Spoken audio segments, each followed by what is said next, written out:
All right, guys. So they say that a broken clock is right twice a day. Okay. And I think that definitely describes this situation as surprisingly, somebody on the progressive left has stood up for the right thing. And that comes from Ilhan Omar, who is defending people who donated to the Canadian truckers. Yes, I know. I'm just as surprised as you guys are. Okay. Because we haven't seen anybody on the left really outside of, some political commentators on the left that are actually principled when it comes to, free speech and stuff like that. For the most part, the politicians on the left have ignored what is going on. Okay. And what is currently happening right now is that there are people that are being doxed. Okay. After a hacker basically hacked into GiveSendGo's database and revealed the names and personal identities and personal information of all the people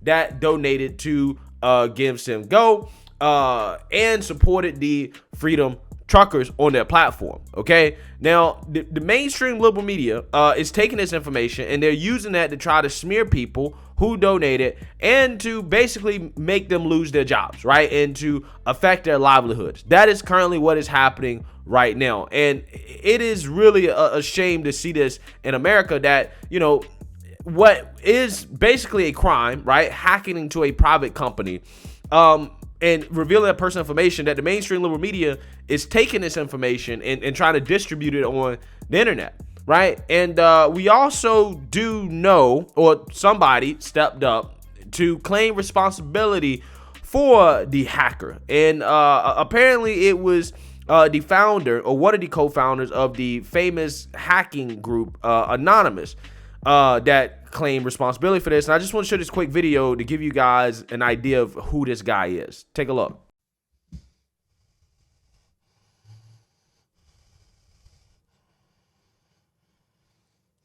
Nothing scares me. Nothing. Yes, I doxed the truckers. I did it. It was me. I hacked GiveSendGo, baby. And I do it again.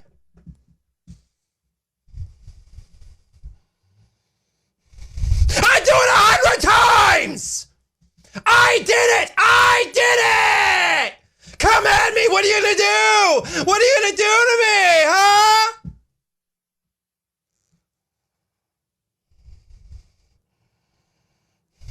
I hacked Epic Hosting! I hacked Parler! I hacked Gab!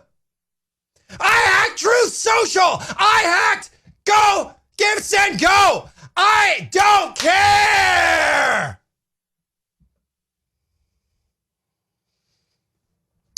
You can literally put my name into the news tab on Google, and you can find everything I've done. I am literally in every mainstream media publication for the things that I do. I'm not an unknown actor. I'm literally a famous fucking cyber terrorist. And you think that you can scare me?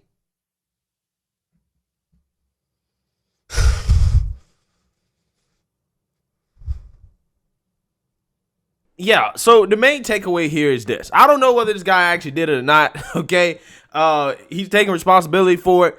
Not a move that I would have made, okay, especially in today's political climate. But hey, this is what he's saying, okay? He put that out on the internet, right? But the main takeaway, especially for some of these alternative platforms, okay, that are popping up in response to the censorship on the left, particularly, again, some of these more conservative-leaning / right-leaning platforms, you have to put security first, right? Cybersecurity is the #1 thing that you have to put first when it comes to starting a new tech platform, especially when it has a political angle to it, okay?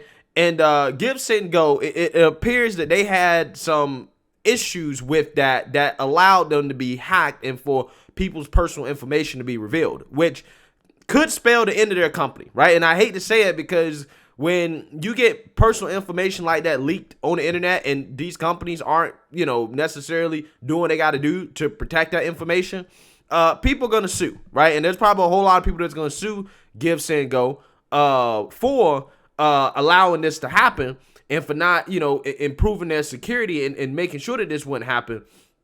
So again, the more the story is, any new right-wing platform, take care of security first, right? That is the moral of the story. But that guy, in my opinion, it sounds like he did something illegal, and who knows whether or not he'll actually be brought to justice, because there are people on the left that probably agree with what he's doing. There's people on the left that probably think that guy is a hero, right? He's somebody that should be celebrated. Who knows? There are rumors out there that he may be connected to the Canadian government, that he may have worked for the government. There's all types of stuff out there that, I really don't want to get into in this video. I just want you guys to be aware that, there is somebody that is claiming responsibility for the hacking. So let's talk about Ilhan Omar and her defending some of the donors to the Freedom Truckers that are currently being doxxed by some of these mainstream news outlet and so-called journalists. Minnesota Democratic Representative Ilhan Omar defending a shop owner who made a donation to the Freedom Convoy in Canada, saying journalists should not be reporting on and putting the names out there of people who made insignificant donations. Ding, ding, ding, ding, ding. That is correct. Okay, Ilhan Omar is right. Okay, I never thought I would say that, but this should be common sense. Why is it that so-called journalists are getting access to this information in the first place, right? This information should be deleted, okay? In a sane world where people are like, no, we shouldn't be revealing people's information like this. But no, you have people, mainstream news outlets, we're going to get more into this, that are actively fishing for this information to put out here, okay? Omar sent out a tweet in response to an editor at the Ottawa Citizen Sun who shared a report about in Ottawa, which had to close down Tuesday after receiving continued threats, the outlet reported. The owner name was on the list of GiveSendGo donors to the Freedom Convoy, which was made public after a Sunday hacking. The hackers leaked the data, which included names, emails, and more. Omar said she fails to see why reporting on the people who made these donations only makes them subject to harassment. Ding, ding, ding, ding, ding. Right again. Quote, I fail to see why any journalist felt the need to report on a shop owner making such an insignificant donation rather than to get them harassed, Omar said in the tweet. Yeah, well, that's the point, right? That is the point. The point is to get them harassed, okay? That's what the left-wing media is actively trying to do. They're trying to punish anybody that is supporting this protest financially. Quote, it's unconscionable and journalists need to do better, she added. Again, first time in my life I agree with Ilhan Omar. Now, we're going to talk more specifically about the mainstream media outlets that are basically trying to spread the doxed information, and the fact that there are certain platforms that are allowing this information to spread, right? For example, like Twitter, that told us that they don't allow hacked materials on their website, except, when it comes to hacked materials, people in groups that they don't agree with, basically people that are not on the left. So let's read here. The identities of individual donors to a GiveSendGo based fundraiser for the Freedom Convoy Canadian truckers protest were exposed by hackers who distributed lists of their names and addresses. That doxing has now led to those donors being targeted by the Washington Post, Reuters, and other media outlets, not to mention harassed on social media. The Washington Post has written extensively about the hacked data, including names, donors, and emails of individuals to ask why they donated. Additionally, verified Twitter users from the Post and other outlets have shared the names and email addresses of those donors directly in tweets. Again, this is a full-blown doxing effort coming from the mainstream liberal media. Okay, they're reaching out to people, right, using information that was hacked to ask them, well, why did you donate? Why did you donate? And then they're not only just doing that, they're taking that information and putting it on the internet. Again, it's insane. Reuters has published names online along with access to the list, and the CBC and other Canadian press have published names and contacted doxed individuals. The hack of the Christian-owned GiveSendGo fundraising website took place only a few days ago, and the data was published online. The fundraiser was hosted there after a major crowdfunding website, GoFundMe, shut down a page raising money for the trucker protest in Canada, first season of funds before relenting and offering refunds under public pressure. The donor database from GiveSendGo was shared online, and several major news outlets not only linked to the materials but mined it for stories. Journalist and podcaster Saga Njidi is one of multiple people reporting on emails allegedly sent from unnamed Washington Post staff, and his tweets on the subject included a screenshot. Yeah, So again, this is proof. This is proof. Now, this email right here is somebody that sent a $40 contribution. And they're sitting here asking people, why did you make a $40 contribution, right? Asking them, is this real? Did you actually do this? It's actually insane.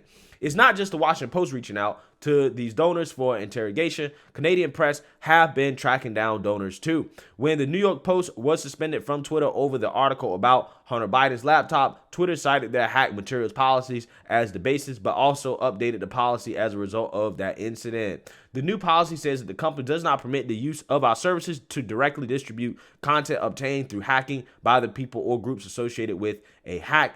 However, in this case, that seems to be exactly what is happening. The hacked donor names are being used directly on Twitter by the Washington Post. Aaron Davis, who has a thread that includes names as well as statistical data on the hack materials. Verified user Dean Blundell has also shared the list on Twitter, so far without consequence. Twitter's updated policy on hack materials further states that the company may label tweets containing or linking to hack materials to help people understand the authenticity or source of these materials and provide additional context. Reuters has not been flagged for their tweets linking to their publication of donor names obtained from the hack materials. All right, guys, so it was obvious that Twitter's hack material policies, it only applies to people on the right, right? It only applied in the Hunter Biden situation. Okay, that's the first time I ever heard about it, because you guys remember before that, there was the leaked Melania tapes, right? In which they leaked Melania basically talking junk about having to decorate Christmas stuff at the White House or something like that. Okay, that was leaked without her permission. Okay, which in my opinion is the equivalent of a hack. Okay, and Twitter didn't do anything about it. Okay.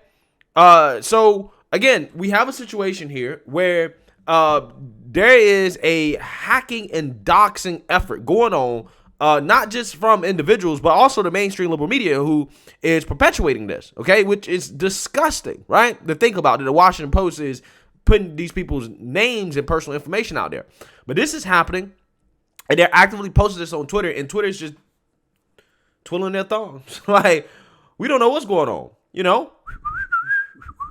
Nothing to see here, right? Nothing to see here. Even though they made a huge deal about this when it came to Hunter Biden, right?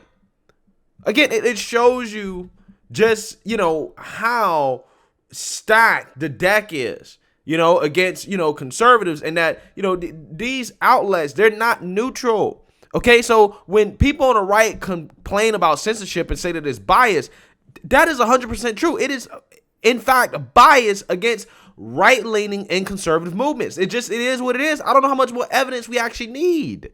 Okay? It's one thing if these platforms exercise their rules equally across the board. That's one thing. I wouldn't even better complain about it. Right? Well, at least they're exercising it equally. But they're not doing that.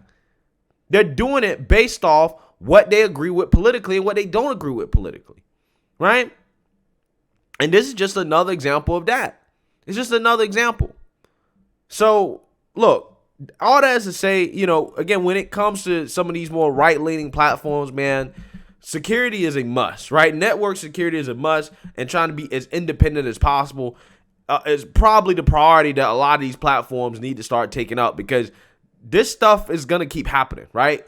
This is something that right-leaning conservative tech entrepreneurs have to be prepared for, which is these type of attacks, okay?